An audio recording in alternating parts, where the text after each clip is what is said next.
Hello, my name is Alex Murray. In my first video, Face Shield COVID Killer, I talked about why wearing a face shield is a critical part of keeping yourself safe from the coronavirus. Now I'm going to tell you exactly how face shields can be useful, and also the way in which they can't protect you. Ironically, the kind of protection that face shields offer is becoming more critical as the pandemic progresses because fewer and fewer people are wearing face masks. And as we are now all too well aware, there are many people who can transmit the virus even though they do not show any symptoms of being sick. And also, as we reopen our economy, we may find ourselves in closer contact with others. Close contact with others who are not protecting us by wearing face masks puts us at risk, and we need to wear face shields to protect ourselves. Wearing a face shield protects you from the coronavirus. Wearing a non-medical face mask mostly protects others from you. But how exactly do face shields protect you? Let's discuss what happens when someone exhales in your immediate vicinity.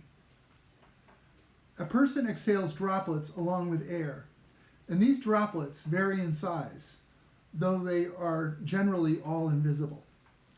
The larger droplets a person exhales can travel farther away from the person, as they are heavy.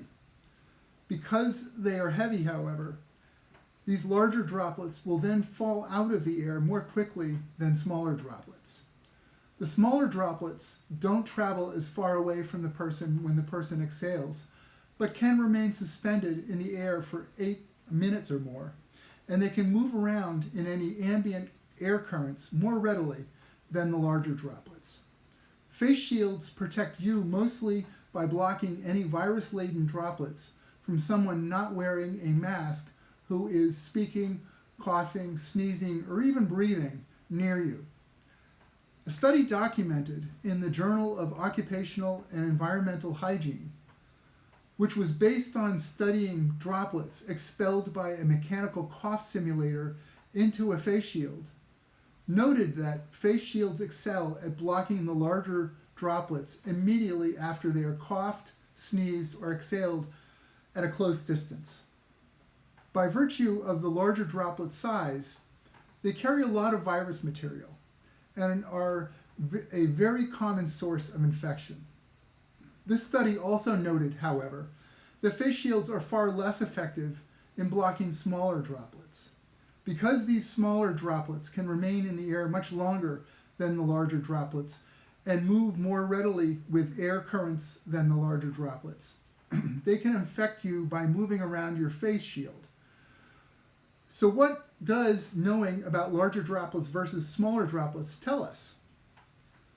The first lesson is that face shields are best at blocking virus transmission from someone who is not wearing a mask and unexpectedly comes in close contact with you. The face shield should prevent many large droplets from coming into contact with your eyes, nose, or mouth. The second lesson is that because you are far less protected from the smaller droplets, becoming infected by small droplets is a risk if you are in close proximity with a group of people who are not wearing masks, especially if you are indoors. The third and most important lesson is that wearing a face shield and a mask in a public space is not a substitute for safe physical distancing. Safe physical distancing remains the best way to keep you safe from exhaled droplets of all sizes. There are 3 other elements that are important to know about face shields. The first is that, unlike face masks, face shields protect your eyes. Many people don't realize it, but you can become infected through your eyes, either by direct contact with a cough or a sneeze, or by rubbing your eyes with hands that have the virus on them. And this brings me to the second element, which is that face shields make it more difficult for you to unconsciously touch your eyes, nose, or mouth with your hands. The third element is that face shields prevent virus-laden droplets from landing on the surface of the face mask. When a person is wearing only a non-medical face mask, there is a possibility that the droplets may either pass through the mask and into the wearer's nose or mouth, or that they can rest on the mask where they can possibly infect the wearer through absorption over time. Although I've mostly been talking about face shields, I want to emphasize the importance of hand washing, physical distancing, disinfecting commonly touched surfaces, and wearing face masks. Doing all of these things will help you stay safe. Thanks for watching this video.